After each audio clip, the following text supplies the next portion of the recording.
Hey, it's Julie. Welcome back to our series on setting up a syntropic agroforest from scratch.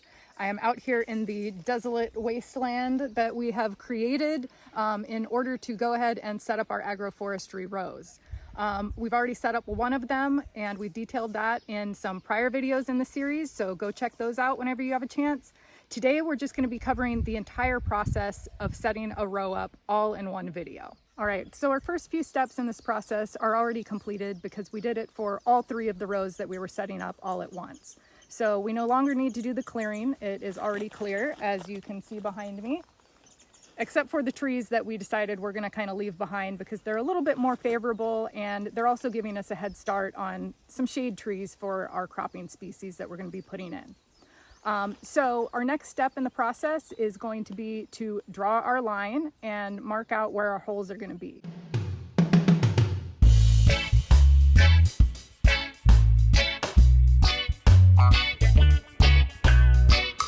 After we do that, we're going to be digging the holes and bringing in material.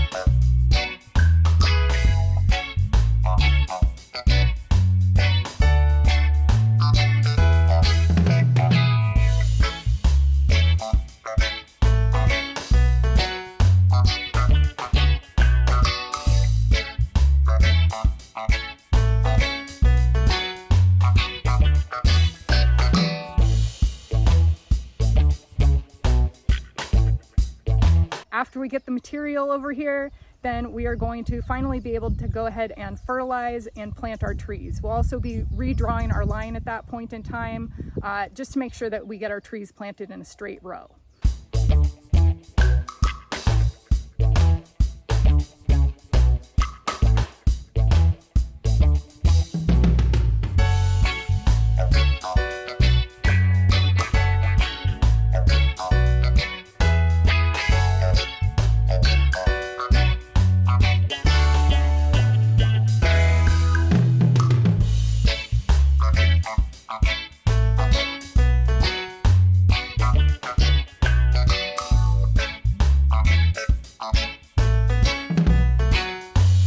After that, we're going to be planting our support species. Those are our cuttings, like our plectranthus, our pretty much whatever we decide to put in there. And then we'll be putting in our cover crop.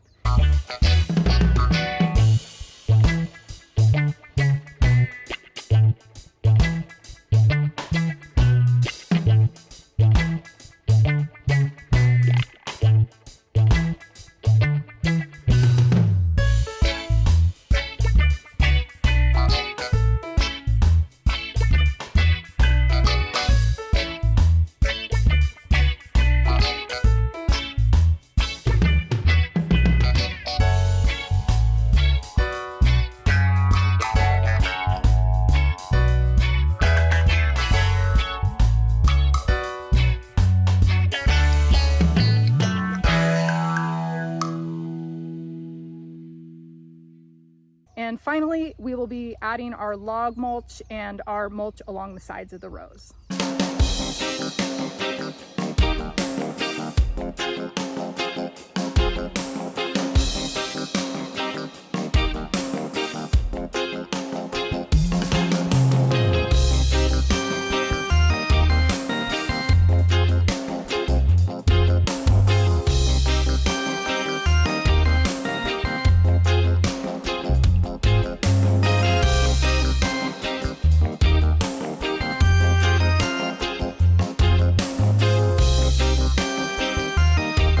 So we are done with the whole process of establishing our new row. That is 2 out of 3 in this new zone, or 9 out of 10 in the entirety of the agroforest. So to do the entire process, from drawing the line, digging the holes, hauling the material, planting the trees, cover cropping, mulching, everything all together, we estimate it took about 8.5 hours with the two of us. Now we didn't run into too many issues. Everything went more or less pretty smoothly, except for when we got down to the far end of the row where it kind of drops off. We did run into quite a bit of slab where the rock wasn't ripped. We couldn't really dig at all. It was just, you know, rock slab. So what we did over there to compensate was put kind of some more like larger loggy material along the edges of the row, and also build up with a little more of that imported soil that we were bringing in. Now, I just wanted to point out really quickly, something that we always tend to do out in this kind of harsh, really sunny environment is we will go ahead and cut off half of our leaves. And the reason for that is just to kind of prevent a little bit of the excess evapotranspiration where the water's coming off the leaves, off of the plant, just so it can kind of get established without losing too much of its water and having too much transplant shock.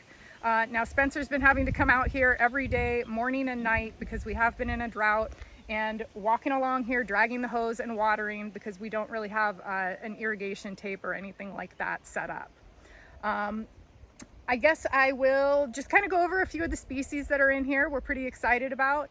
Our main cropping species are going to be mangosteen, cupuaçu, and durian. We also got some fun things in here. We've got some novelties, some stinky toe fruit. We've got a few articarpus. Some were actually unidentified, so those are going to be a surprise when they end up fruiting, what they end up being. And we also put in tons and tons of native plants. The natives, you know, they're from here, they belong here. We always try to promote as much planting of native plants as possible. So specifically in here, we got some Popala Kapau, we got some Iliahi, which is sandalwood, let's see, some Kauai, we've got the Ahuava, that's the sedge that we're going to be hopefully feeding to our ducks. We've got some Alaehe, Ali'i, some Vauke, some Oveoveo, some Ohe. There are probably some other ones that I'm missing, but we've got a native tree planted just about every foot in here. All right, so our final step in here is going to be getting the Mombasa grass established in the inner rows. We're also thinking about doing a quick crop of corn. We're testing out some varieties to see what our ducks will eat, to see if we can supplement their food in a cost-effective way. And yeah, that is about it. If you'd like to follow along on the rest of our journey, planting out our final row and doing some management in the rest of the system, go ahead and click that subscribe button.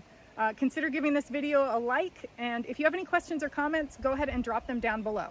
We'll see you in the next one. Take care.